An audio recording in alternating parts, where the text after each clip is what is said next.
meninggalkan orang tuanya ke masjid, namun dia fokus merawat orang tuanya, itulah ibadah yang paling istimewa bagi pribadi orang yang seperti itu.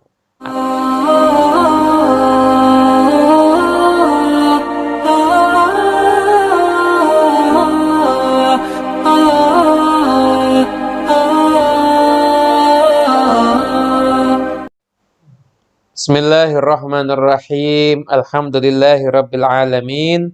Allahumma salli wa sallim ala sayyidina Muhammadin wa ala alihi wa sahbihi ajma'in, amma ba'du. Assalamualaikum warahmatullahi wabarakatuh.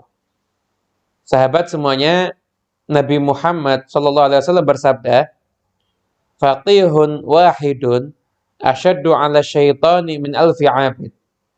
Satu orang yang berilmu, mengerti hukum, mengerti syariat, maka itu lebih berat untuk disesatkan setan dibandingkan 1000 orang ahli ibadah, namun dia tidak memiliki modal ilmu.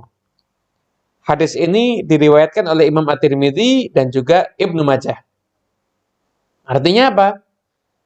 Setan itu yang punya misi menyesatkan semua umat manusia, hingga akhirnya manusia itu masuk ke neraka, maka dia itu lawan terberatnya adalah orang yang memiliki bekal pengetahuan ilmu agama. Kebetulan tadi saya baru membaca satu kisah yang unik, dan saya ingin membagikan kisah itu kepada Anda semuanya. Yang ada kisah ini dalam risalahnya Syekh Ismail Zain berjudul Ad-Durrus Tsamin.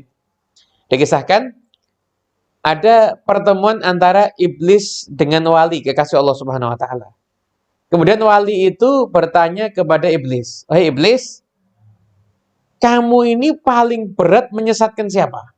Orang alim tapi nggak ideal, mungkin dia masih suka tidur, mungkin sholatnya yang wajib-wajib aja, mungkin wiritannya juga jarang, puasa sunnah juga jarang. Jadi alim tapi ya nggak ideal banget. Atau orang ahli ibadah tapi dia tidak punya pengetahuan ilmu agama, minim ilmu. Mana yang lebih berat untuk kamu sesatkan?"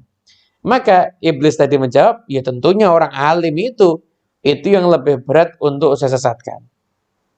Akhirnya si wali bingung, ya masa sih? Akhirnya kata iblis, yaudah, kamu besok ikut sama saya. Akhirnya janjian ketemu, ketika itu waktu istiwa. Nah, waktu istiwa itu adalah waktu ketika matahari pas tepat di atas kepala kita, namanya waktu istiwa. Waktu istiwa ini diharamkan sholat. Akhirnya iblis sama wali tadi datang ke rumahnya salah seorang ahli ibadah. Kata iblis, kamu lihat apa yang akan saya perbuat kepada dia. Ketuk pintu rumahnya sambil berteriak, Jibril ada di depan nyari kamu. Dan setelah itu dia buat seperti efek mungkin ada api atau ada apa begitu. Ya seakan-akan habis ada kehebohan, langsung ini iblis nyingkir. Orang ahli ibadah tadi bergegas keluar, lihat cuma ada bekas apinya. Dan dia tengok-tengok begitu bingung. Nggak lama iblis datang. Sudah menyerupai bentuk manusia. Nanya, Bapak, ngapain di luar, Pak? Iya, malaikat Jibril barusan ini datang ke rumah saya. Datang, Pak? Iya, saya lagi sholat sunnah, ini malaikat Jibril datang ngetuk pintu rumah saya. Oh, lagi sholat dia. Padahal nggak boleh sholat loh itu. Diharamkan sholat loh ketika dalam waktu istiwa tadi itu. Maka sama iblis ditambahi lagi. Oh, Bapak itu orang hebat. Saya yakin malaikat Jibril pasti akan turun lagi. Akan menjumpai Bapak. Mungkin malah bisa jadi sering. Karena Bapak itu kan orang ahli ibadah. Orang Masya Allah, orang hebat. Dipuji. Jadi sampai akhirnya ini ahli ibadah senyum-senyum sendiri. Kemudian tadi iblis akhirnya nanya. Apa maksud dengan firman Allah Ta'ala? Hatta yalijal jamalu fisamil khiyat. Hingga unta masuk ke lubang jarum. Allah mampu nggak ya memasukkan unta ke lubang jarum? Ahli ibadah tadi cuma diam, nggak berani jawab, akhirnya masuk. Kata iblis ngomong sama si wali, lihat betapa gampang saya nyesatkan dia. Dia pertama berbuat kesalahan, sholat sunnah di waktu istiwa, padahal harusnya nggak boleh. Yang kedua kesalahannya dia menganggap malaikat Jibril benar-benar mendatangi dia. Yang ketiga, dia tadi merasa ujub karena dipuji. Yang keempat, dia sempat meragukan kebesaran dan kemahamampuan Allah Subhanahu wa taala. Mudah saja menyesatkan dia.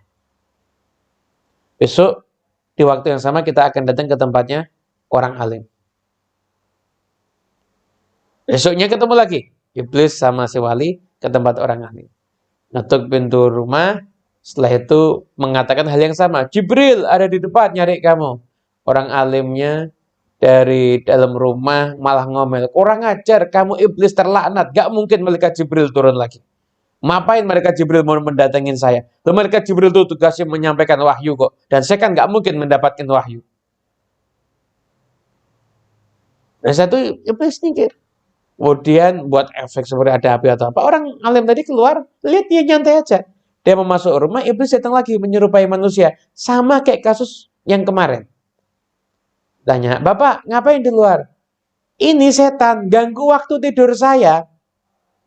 Saya lagi tidur diganggu. Bayangin ya, yang orang alim ketika didatangi dalam keadaan tidur, orang ahli ibadah itu ketika sholat. Mana yang lebih benar? Ternyata orang alim tadi membawakan dalil hadis. Saya tuh lagi tidur, kan Nabi yang mengatakan, Kilu fa inna syaitana la taqilu. Kamu qailulah tidur sejenak sebelum zuhur. Kenapa? Karena setan itu nggak pernah melakukan qailulah. Itu setan tuh mesti yang ganggu tidur saya. Terus setelah itu iblis nanya lagi. Bukan Jibril. Oh, nggak mungkin. Kemudian saya mau nanya, apa maksudnya firman Allah Ta'ala? Sebagaimana yang kemarin, hatta yalijal jamalu fisamil khiyat, sampai unta masuk ke lubang jarum. Apa maksudnya? Allah mampu nggak ya? Kata orang alim tadi, kamu harus tahu Allah tuh maha mampu. Allah bisa membuat lubang jarum itu sangat gede hingga bisa dimasukin sama unta, atau dibuat unta yang sangat kecil hingga bisa dimasukkan ke lubang jarum. Jadi tidak ada keraguan lagi terhadap kemahamampuan Allah Subhanahu wa taala. Masuk ini orang alim dalam. Kemudian iblis ngomong sama si wali tadi. Kira-kira di antara dua kelompok ini yang lebih susah untuk disesatkan itu yang mana? Oleh tadi mengerti, ya berarti memang orang itu harus punya bekal ilmu. Nah, teman-teman semuanya yang dimuliakan Allah Subhanahu wa taala, kita semuanya kalau mau menempuh jalan menuju Allah Subhanahu wa taala, kita nih harus punya bekal ilmu. Kenapa? Jangan sampai nanti kita menganggap itu satu ibadah yang afdal, padahal ternyata ibadah kita tuh hanya mengikuti hawa nafsu. Banyak sekali ibadah yang akhirnya kurang tepat. Kenapa? Karena ibadah itu hanya mengikuti hawa nafsu. Ada orang menganggap sholat berjamaah di masjid 5 waktu itu baik. Tapi dia nggak ngerti.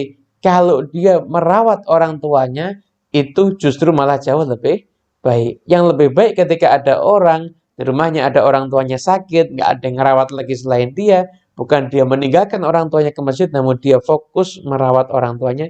Itulah ibadah yang paling istimewa bagi pribadi orang yang seperti itu.